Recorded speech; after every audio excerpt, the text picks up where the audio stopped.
నమస్తే welcome to Mojo TV నేను మీ శ్రీలత ముందుగా హెడ్లైన్స్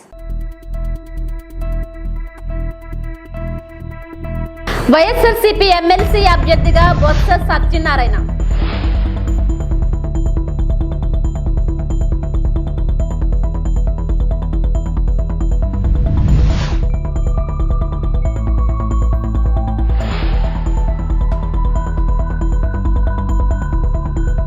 వైఎస్ఆర్సీపీ అధికారంలో ఉన్నప్పుడు వాలంటరీ వ్యవస్థ ద్వారా ఒక్క రోజులోనే పెన్షన్లు అందించాం రేగం మత్స్యలింగం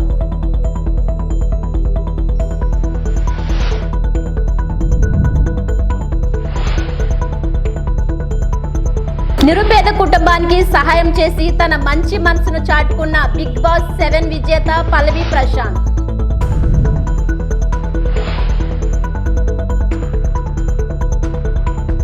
పేదరికం లేని సమాజం నిర్మాణం దిశగా సీఎం చంద్రబాబు అడుగులు వేస్తున్నారు.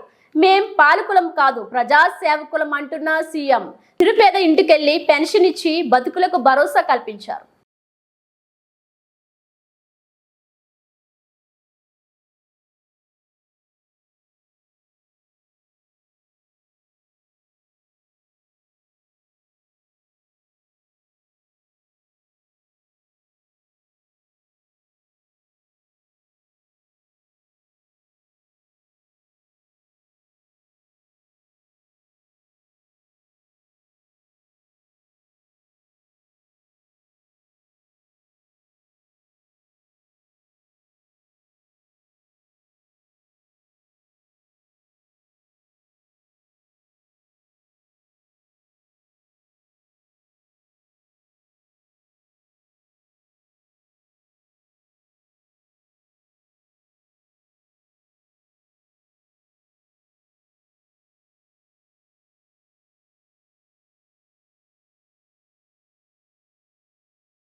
ఉమ్మడి విశాఖ జిల్లా స్థానిక సంస్థల ఎమ్మెల్సీ వైఎస్ఆర్సీపీ అభ్యర్థిగా బొత్స సత్యనారాయణను పార్టీ అధ్యక్షులు మాజీ ముఖ్యమంత్రి వైఎస్ జగన్మోహన్ రెడ్డి ఎంపిక చేశారు. ఉమ్మడి విశాఖ జిల్లా నాయకుల సమావేశంలో నిర్ణయం అభ్యర్థులపై నాయకుల అభిప్రాయాలు తెలుసుకున్న వైఎస్ జగన్ అనంతరం బొత్సను ఎంపిక చేశారు. ఉమ్మడి విశాఖ స్థానిక సంస్థల ఎమ్మెల్సీ స్థానం కోసం ఆగస్టు 6న ఉప ఎన్నిక నోటిఫికేషన్ విడుదలవుతుంది. ఈ రోజు నుంచి నామినేషన్ల స్వీకరణ మొదలవుతుంది. ఆగస్టు 13 వరకు నామినేషన్ల స్వీకరణకు గడువు ఉంది. 14న పరిశీలన, ఆగస్టు 16న ఉపసంహరణకు గడువుగా ఈసీ నిర్ణయించింది. ఆగస్టు 30న ఉదయం 8 నుంచి సాయంత్రం 4 గంటల వరకు ఉప ఎన్నిక జరుగుతుంది. ఉమ్మడి విశాఖపట్నం జిల్లా పరిధిలో ఈ ఎన్నిక జరుగుతుంది. అంటే విశాఖపట్నం, అనకాపల్లి, అల్లూరి సీతారామరాజు జిల్లాల పరిధిలోని మున్సిపల్ కార్పొరేషన్లు, మున్సిపాలిటీలు, జిల్లా ప్రజా పరిషత్, మండల ప్రజా పరిషత్ సభ్యులు కలిసి ఎమ్మెల్సీ ఎన్నికల్లో ఓటు హక్కు వినియోగించుకుంటారు. సెప్టెంబర్ 3వ తేదీన ఓట్లను లెక్కిస్తారు. సెప్టెంబర్ 6వ తేదీతో ఎన్నికల ప్రక్రియ ముగుస్తుంది.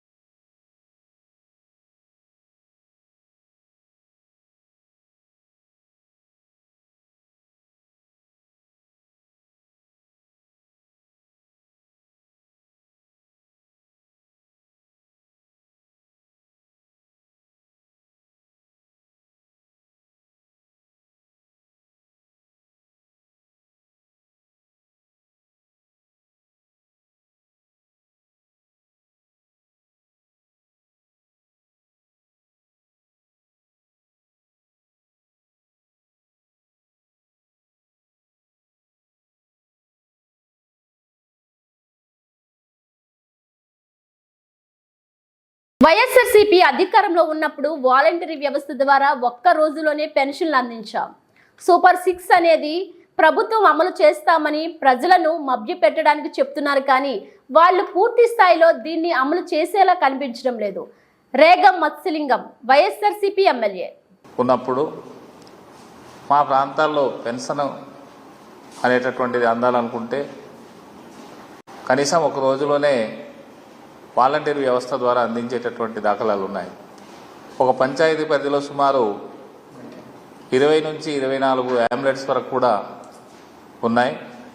మరి ఆ రోజుల్లో ప్రతి ఇంటికి వెళ్ళి అంటే సుమారు 50 గడపలకి ఒక వాలంటీర్ వ్యవస్థ ద్వారా ఒక వాలంటీర్ నియమించడం వల్ల ఎప్పటికప్పుడు వాళ్ళకి అందేటటువంటి సంక్షేమ పథకాలు అయితేనేమి, అలాగంటే ఈ పెన్షన్లు అయితేనేమి త్వరగానే అందినటువంటి దాఖలాలు ఉన్నాయి. కానీ ఈరోజు టీడీపీ ప్రభుత్వం వచ్చిన తర్వాత మరి టీడీపీ ప్రభుత్వంలో ఈరోజు పెన్షన్ ఒకే రోజు ఇచ్చేస్తామని చెప్పేసి బల్లలు గుద్ది చెప్తున్నారు. కానీ ఒక రోజు ఇచ్చేటటువంటి సాధ్యమైతే కాదు. ఎందుకంటే సచివాలయ వ్యవస్థ ద్వారా ఉండేటటువంటి ఉద్యోగస్తులు చాలా తక్కువ మందే ఉంటున్నారు. మరి ఆ రోజు వైఎస్ఆర్ పార్టీ గవర్నమెంట్లో ఒక 50 ఇళ్లకు ఒక వాలంటీర్ వ్యవస్థ ఉండడం వల్ల అంటే వాళ్ళకి అందించాల్సినటువంటి పెన్షన్లు 1వ తారీఖు ఉదయానికల్లా అవతాతులకు అందినటువంటి దాఖలాలు అయితే ఉన్నాయి. మరి ఈ కొత్త ప్రభుత్వం అంటే తెలుగుదేశం ప్రభుత్వం వచ్చిన తర్వాత మరి వాలంటీరు వ్యవస్థ ఎప్పుడైతే ఎత్తేసి సచివాలయ వ్యవస్థ ద్వారా మరి అందిస్తామని చెప్పేసి అంటున్నారో ఆ అందించడానికి సమయం అనుకూలంగా లేకపోవడం, లేదనుకుంటే ఆ గ్రామాలకు వెళ్ళి ఇచ్చేటటువంటి పరిస్థితి ఉన్నటువంటి కొద్దిమంది సచివాలయ సిబ్బంది సరిపోయినటువంటి దాఖలాలు లేవు. అంటే స్టార్టింగ్లో వీళ్ళు ఏం చేశారంటే సచివాలయానికి వచ్చి పెన్షన్లు తీసుకోమని చెప్పేసి చెప్పడం కూడా గతంలో జరిగింది. ఆ పెన్షన్ల కోసం సుదూర ప్రాంతాల నుంచి వచ్చినటువంటి వాళ్ళు కొంతమంది మధ్యదారిలో చనిపోయినటువంటి దాఖలాలు కూడా ఉన్నాయి. అది ఒకసారి మరి టీడీపీ ప్రభుత్వము ఒకసారి వెనక్కి చూసుకోవాలని చెప్పేసి నేనైతే చెప్తున్నాను. మరి ఈరోజు మేము అంటే వైఎస్ఆర్ పార్టీ ప్రభుత్వం ఉన్నప్పుడు సుమారు పెన్షనర్స్ తీసుకున్న టైంలో 5 రోజులు టైం గడువిచ్చేవాళ్ళు. 5 రోజుల్లో వాళ్ళు వచ్చి ఆ పెన్షన్లు కలెక్ట్ చేసుకునేటటువంటి దాఖలాలు ఉండేవి. కానీ ఈరోజు టీడీపీ ప్రభుత్వం ఏమంటుందంటే మేము ఒక రోజులోనే పెన్షన్ ఇస్తాము, ఆ పెన్షన్ తీసుకోకపోతే తిరిగి 2వ రోజుకల్లా మళ్ళీ అది ప్రభుత్వ ఖజానాలో జమ చేయమని చెప్పేసి అనడం అనేటటువంటిది ఇది విడ్డూరంగా ఉంది. చూసేవాడికైతే ఎబ్బెట్టుగానే ఉందని చెప్పేసి అయితే నేను పత్రికాముఖంగా లేదానికి మరి టీవీ ఛానల్స్ ద్వారా కూడా నేను తెలియజేస్తున్నాను. కాబట్టి ప్రభుత్వం ఈ పద్ధతిని మార్చుకొని ప్రజలకి చేరువగా ఉండేటటువంటి విధానాలను అవలంబించమని చెప్పేసి డిమాండ్ చేస్తున్నాను. బిగ్ బాస్ 7 విజేత పల్లవి ప్రశాంత్ ఓ నిరుపేద కుటుంబానికి సహాయం చేసి తన మంచి మనసును చాటుకున్నారు. ఇటీవల పరమేశ్వర్ అనే రైతు ఆత్మహత్య చేసుకోగా కుటుంబాన్ని ఆర్థిక సహాయం చేసి వారికి బాసటగా నిలిచారు పల్లవి ప్రశాంత్. వివరాల్లోకి వెళ్తే మెదక్ జిల్లా చిన్న శంకరంపేట మండల కేంద్రంలో ఇటీవలే ఆత్మహత్యకు పాల్పడ్డారు రైతు దాదువాయ్ పరమేశ్వర్. కాగా ఇతని భార్య శంకరమ్మ 3 కుమార్తెలు పడుతున్న కష్టాలను తెలుసుకున్న పల్లవి ప్రశాంత్ గురువారం చిన్న శంకరంపేటలోని వారి నివాసానికి వెళ్లి 20,000 రూపాయలు అందజేశారు. కుటుంబం తీవ్ర ఆర్థిక సంక్షోభంలో కూరుకుపోవడంతో జూన్ 5వ తేదీన పరమేశ్వర్ ఉరివేసుకొని ఆత్మహత్య చేసుకున్నాడు. పరమేశ్వర్కి 10 సంవత్సరాల కంటే తక్కువ వయసు ఉన్న 3 కుమార్తెలు ఉన్నారు. వీళ్ళు పడుతున్న ఇబ్బందులు తెలుసుకున్న పల్లవి ప్రశాంత్ తనకు తోచిన సహాయం చేసిన పల్లవి ప్రశాంత్కు పరమేశ్వర్ కుటుంబ సభ్యులతో పాటు గ్రామస్తులు కృతజ్ఞతలు తెలిపారు. ఇదొకటి నా అదృష్టం అనుకుంటా. నా సార్ చేల మీద ఇప్పించిన సార్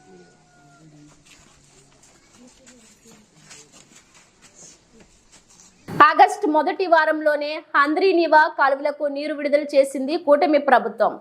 మల్యాల పంప్ హౌస్ వద్ద పూజలు చేసి 6 పంపుల ద్వారా హంద్రీనివా కాలువలకు కృష్ణా జలాలు విడుదల చేశారు. ఇప్పటికే పోతిరెడ్డిపాడు హెడ్ రెగ్యులేటర్ నుండి 40,600 క్యూసెక్కుల కృష్ణా జలాలు బనకచెర్ల కాంప్లెక్స్ కు వదులుతూ అక్కడ నుంచి గాలేరు నగరికి కేసీసీ ఎస్కేప్ ఛానల్ కు తెలుగు గంగా కాలువలకు కృష్ణా జలాలు విడుదల చేశారు.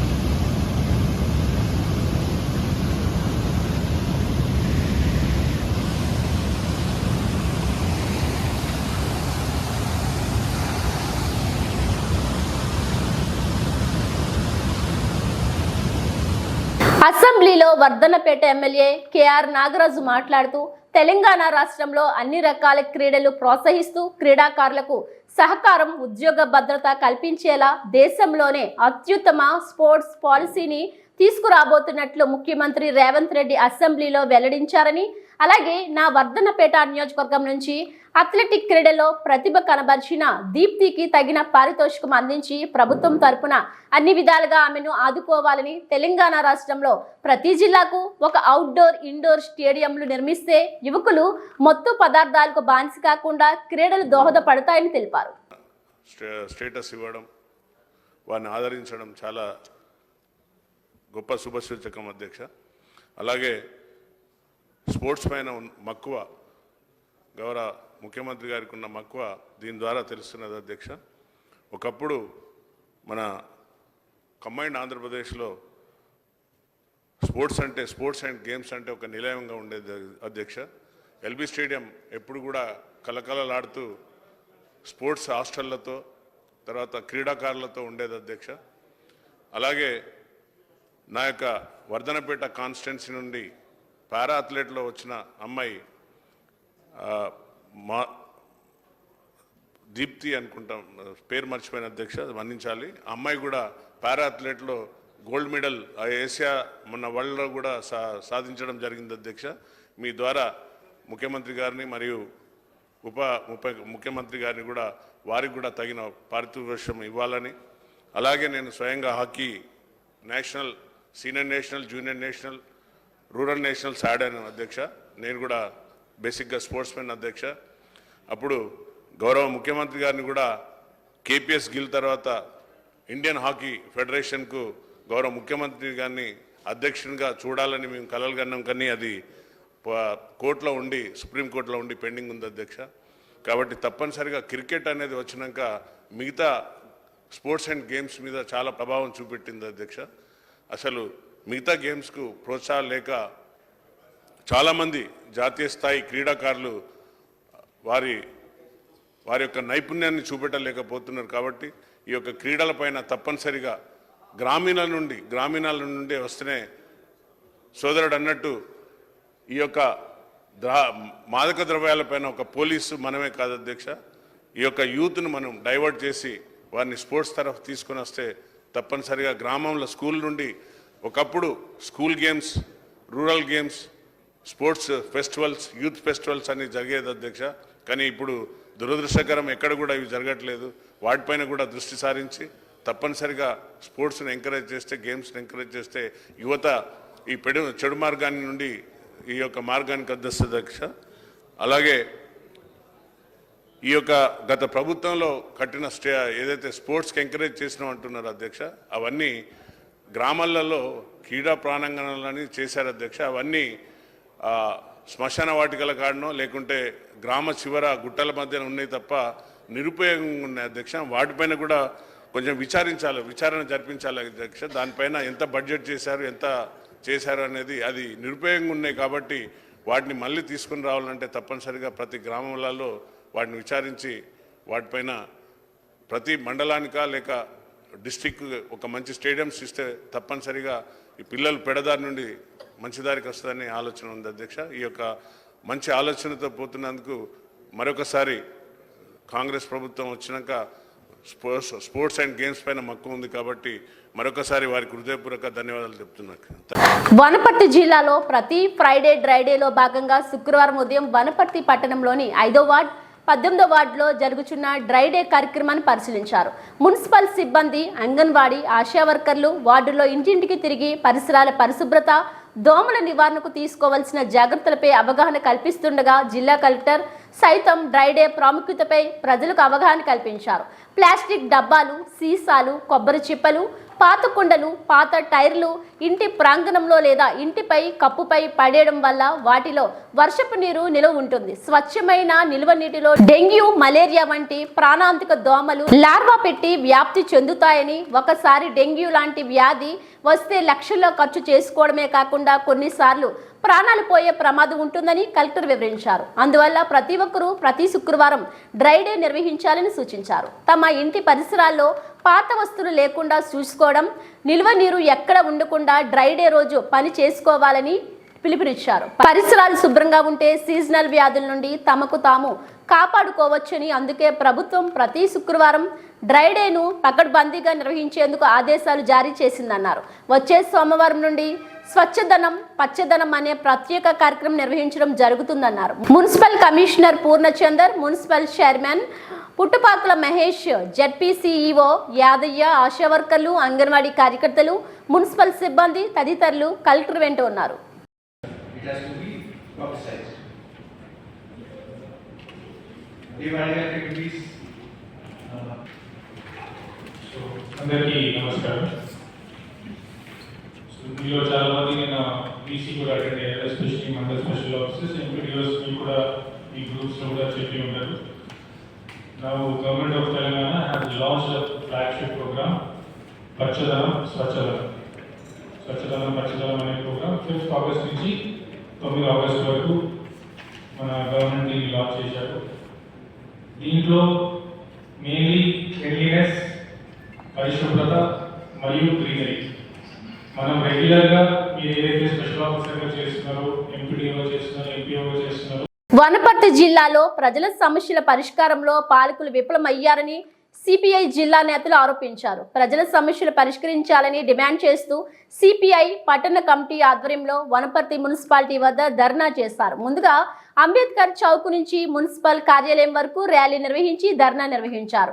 సమస్యలు పరిష్కరించాలని పెద్ద ఎత్తున నినాదాలు చేశారు. ఈ సందర్భంగా పట్టణ కార్యదర్శి జె రమేష్, NFIW ఉమ్మడి జిల్లా మాజీ అధ్యక్షులు, జిల్లా కార్యవర్గ సభ్యులు పి కళావతమ్మ, AITUC జిల్లా సహాయ కార్యదర్శి గోపాలకృష్ణ మాట్లాడారు. వనపర్తి డ్రైనేజీ వ్యవస్థ సరిగా లేక మురికి కోపంగా తయారైందని, అండర్ గ్రౌండ్ డ్రైనేజీ వ్యవస్థ ఏర్పాటు చేయాలని డిమాండ్ చేశారు. రోడ్ల విస్తరణ అసంపూర్తిగా ఉందన్నారు. పూర్తి చేయాలని కోరారు. పట్టణంలో పార్కు స్థలాలు అన్యాక్రాంతమయ్యాయని విచారణ చేసి స్వాధీనం చేసుకొని అభివృద్ధి చేయాలన్నారు. పట్టణ ప్రజలకు పందులు, కోతులు, వీధి కుక్కల బెడద తీవ్రంగా ఉందన్నారు. వీధి కుక్కల నియంత్రణ కోసం లక్షలు వెచ్చించి కట్టిన నిరుపయోగంగా ఉందని, పని ప్రారంభించాలని డిమాండ్ చేశారు. గతంలో విలీనమైన మెట్టుపల్లి, రంగంగడ్డ, నందిమల్లగడ్డ, వశ్య నాయక్ తాండాను విలీనం చేశారని, దశాబ్దాలు గడిచిన కనీస వసతులు కల్పించలేదన్నారు. పార్కులు ఉన్నవి, పార్కులలో సౌకర్యాలు లేక కూడా ప్రజలు ఇబ్బందులు పడుతున్నారు. పార్కులకు పోయే పరిస్థితి లేదు. కాబట్టి ఆ పార్కులను కూడా అభివృద్ధి చేయాలని చెప్పి ఈ సందర్భంగా తెలియజేస్తూ ఈ యొక్క అవకాశం ఇచ్చినటువంటి నాయకులకు అందరికీ కూడా ధన్యవాదాలు తెలియజేస్తాను. నివారించాలి పట్టణంలో పందులు, కోతులు, కుక్కలను నివారించాలి. అరికట్టాలి పట్టణంలో అన్యక్రాంతమైన పార్కులను అరికట్టాలి. అరికట్టాలి పట్టణంలో అన్యక్రాంతమైన పార్కులను అరికట్టాలి.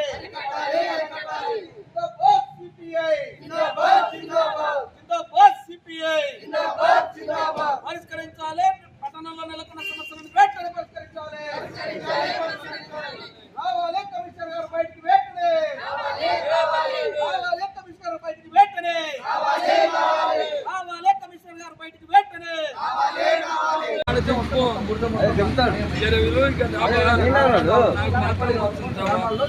మౌలిక వసతులు కల్పించాలి. దాంతోపాటు పట్టణంలో పందులు, కుక్కలు, కోతుల బెడద తీవ్రంగా ఉంది.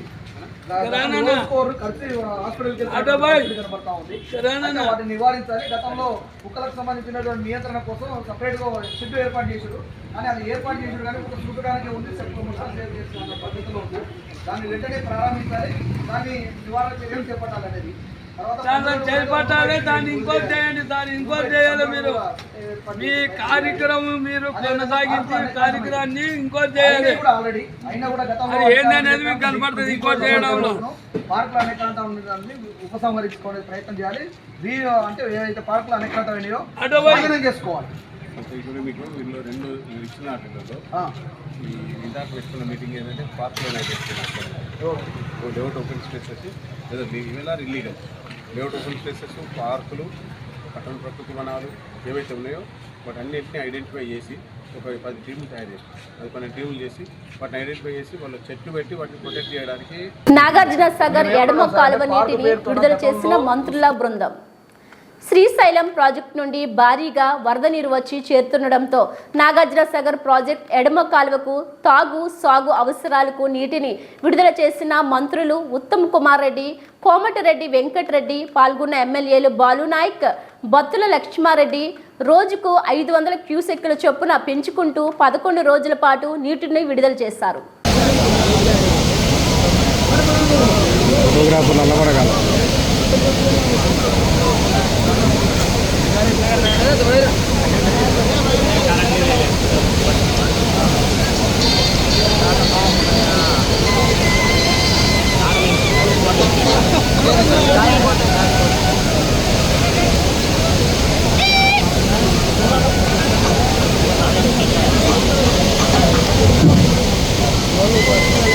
ఎస్సీ వర్గీకరణపై సుప్రీంకోర్టు తీర్పు చారిత్రాత్మకం.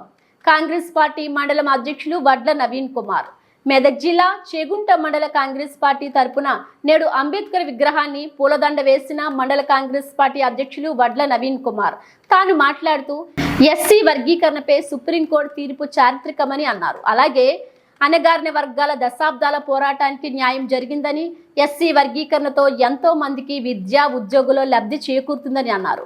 ఈ కార్యక్రమంలో మండల అధ్యక్షులు వడ్ల నవీన్ కుమార్, ఉపాధ్యక్షులు మాసాయిపేట శ్రీనివాస్, ఎస్సీ సెల్ అధ్యక్షులు స్టాలిన్ నరసింహులు, సేవాదళ నాయకుడు పుర్రా ఆగం, దుబ్బాక నియోజకవర్గ యువజన కాంగ్రెస్ పార్టీ అధ్యక్షులు సాయి కుమార్ గౌడ్ తదితరులు పాల్గొన్నారు. సుప్రీంకోర్టు జడ్జిలతో వెలువడిన సుప్రీంకోర్టు ఎస్సీ వర్గీకరణలో రాష్ట్ర ప్రభుత్వాలకు అధికారం ఇస్తూ విద్యా ఉద్యోగ అవకాశాల్లో రాష్ట్రానిదే కీలక బాధ్యతలు తీసుకునేలా సుప్రీంకోర్టు ధర్మాసనం వెలువడిన తీర్పు చాలా ఆనందదాయకం. దీనికోసం ఇంతకుముందు కాంగ్రెస్ ఎంపీలు 2009 నుంచి కోమటిరెడ్డి వెంకటరెడ్డి గారు, ఉత్తమ్ కుమార్ రెడ్డి గారు, మదియాష్కి గారు, అలాగే పొన్నం ప్రభాకర్ గారు ఎన్నో పార్లమెంటు సమావేశాల్లో కంపల్సరీ మా రాష్ట్రానికి వర్గీకరణ కావాల్సిందే, ఎస్సీలకు విద్యా అవకాశాల్లో కానీ ఉద్యోగ అవకాశాల్లో కానీ ఉన్నతమైన స్థానంలో ఉండాలని ఎన్నో పోరాటాలు చేసినందుకు ఇవాళ తీర్పు వెళ్ళినందుకు కాంగ్రెస్ పార్టీ తరఫున ఈరోజు అంబేద్కర్ గారికి పూలమాలను సమర్పించి మరి ఏదైతే అంబేద్కర్ గారు కలగన్నారో వారి ఆశయాలను కొనసాగిస్తామని కాంగ్రెస్ పార్టీ తరఫున మేము చాలా ఆనందదాయకం వ్యక్తం చేస్తున్నాము. ఇవి బులెటిన్ అప్డేట్స్.